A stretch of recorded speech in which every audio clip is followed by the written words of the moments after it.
me get a couple more and then we'll let you go. The Niner run defense, let's be honest here. Eagles would love to come out and just run the ball down the Niners' throat, up and down the field for the first 3 or 4 drives, but dominate the time of possession, push this defensive line around, neutralize Nick Bosa, keep the Niners offense off the field, and look up at the end of the second quarter with a dominating time of possession and like a 24-0 lead or a 21-0 lead. That's how they want to win. And one of the things that they've done this year is they spread teams out. They go with 11 personnel and they run the ball. They go with 1 running back, 1 tight end, Dallas Goedert, and then they go 3 wide receivers. And then teams try to match up with the 3 wide receivers and they run the hell out of the ball. The 49ers have been really good against this. Now, the Eagles run 11 personnel more than basically everyone else in pro football. And they run a lot of inside zone against, they run a lot of inside zone. The 49er defense against inside zones this year and 11 personnel only gave up 3.2 yards per carry. So do you think the Eagles are going to have success running it against the 49ers, or can the Niners take away the run game, make Philly one-dimensional?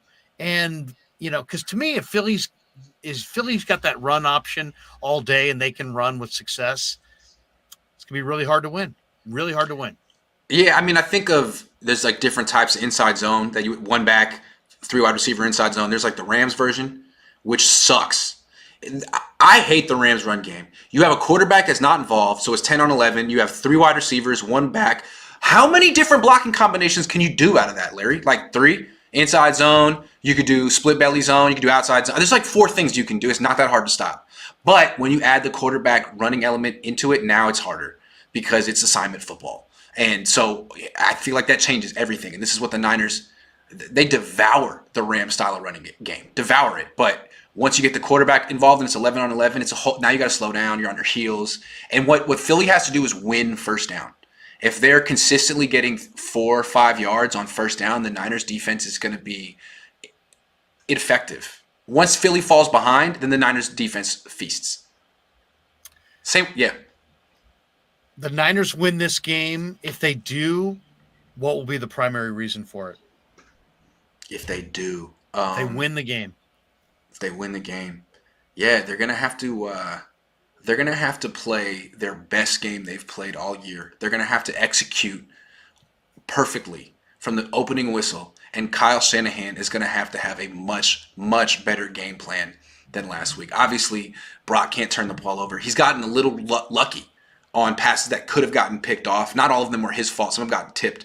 But that luck has to continue. They got to be careful with the ball. They got to play 60 minutes, not 30 minutes. And Kyle, like the head case that is Kyle Shanahan, has to be dialed in the whole time.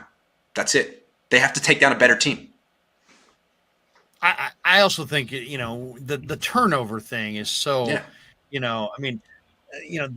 can't turn the ball over. I mean, if it gets into turnovers, it's they're going to have to really take care of the football. And the other thing I would say, be aggressive.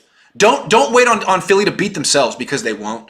Right. Waiting on Dallas to beat themselves was fair, because of course they will. They played for field goals last week, it felt like. They scored 19 points and Kyle was like, yeah, we were kind of expecting to do that. Okay. You got to score 27 this week. 28. I want to see more aggressive play calling in the past game on first down. Come out and start throwing it around. I mean, take some chances. Absolutely take some chances. Move the pocket, though. Move the pocket. Get him out of there. Get him out of there. And get him in a rhythm where he can complete a couple passes. The other thing is the Eagles are going to be looking for the middle of the field. So I think you gotta threaten outside the numbers somehow. And maybe that's by moving the pocket. I'll say this, an early score would be an absolutely monstrous thing for the 49ers. Anything that can get points on the board early. Let me ask you a question. I think is a major advantage. If they win the toss, do they take the ball? You never see teams do that anymore, ever. The Niners seem uncomfortable they don't do it. the ball first. They seem like they're in their comfort zone when they get the ball before the end of the first half. They had it first last week, and they didn't work well for them. I know. It didn't work well for them. Yeah, I don't know. They went 3 and out. That's right. Is there a wild card factor on the from the Eagles side, Grant, that you look at and say, "Oh man, this guy worries me, either offensively or defensively"? Is there like for me? I'll give you the one. I'm worried about James Bradbury, the veteran corner who plays right corner, and nobody talks about Bradbury that much. They talk about Slay and they talk about C.J. Gardner-Johnson, but Bradbury is smart and big and playing easily the best football of his career. And the way he's jumping routes and trusting his eyes, this guy's smart, and I think he's looking to break on a pass and take one back, and he'll take some chances. And I think Brock Purdy, if he throws kind of lollipop sideline passes, Bradbury's going to step in front of one and pick it off. Was Bradbury on this team last year? No. So that's an interesting. It's like the Niners played this team last year, and they beat them 17-11. And now the teams are a little different. And you pick someone who wasn't here last year. I'm looking last year. What did Miles Sanders do against this team last year? He went 13 for 55. Yeah, like not great. Jalen Hurts went 10 for 82 on the ground. That's interesting.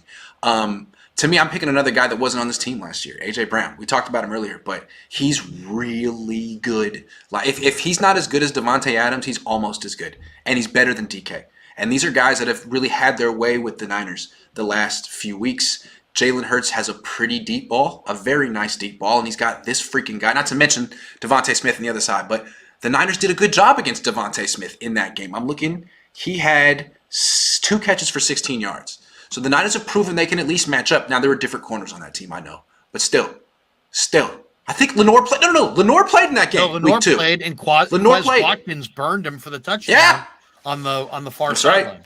That's right. Oh, no, it wasn't a touchdown. Tart ran him down like 2-yard line. I think they had a goal line stand. It was like a 90-yard play or something, wasn't it? Yeah. Anyway, so A.J. Brown's new. Game. They've done a good job against Miles Sanders. They've done a good job against Goddard and Devontae Smith, but do it with A.J. Brown on the field too.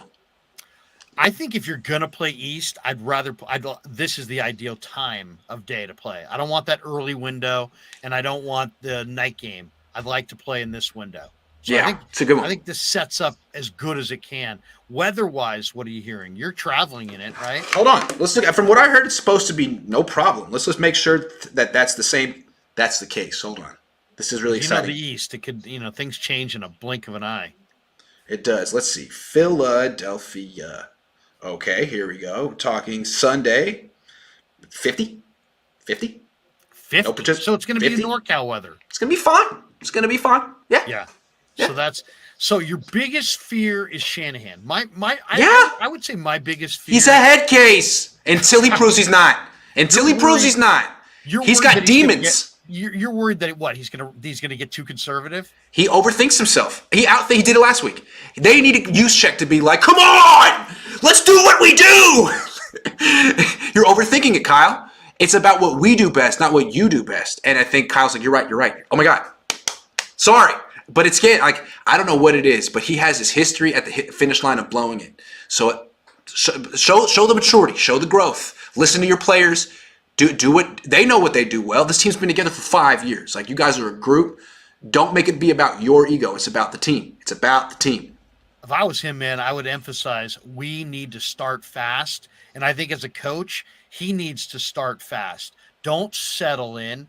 The Eagles are the coaching staff that's never been there before. Don't, attack.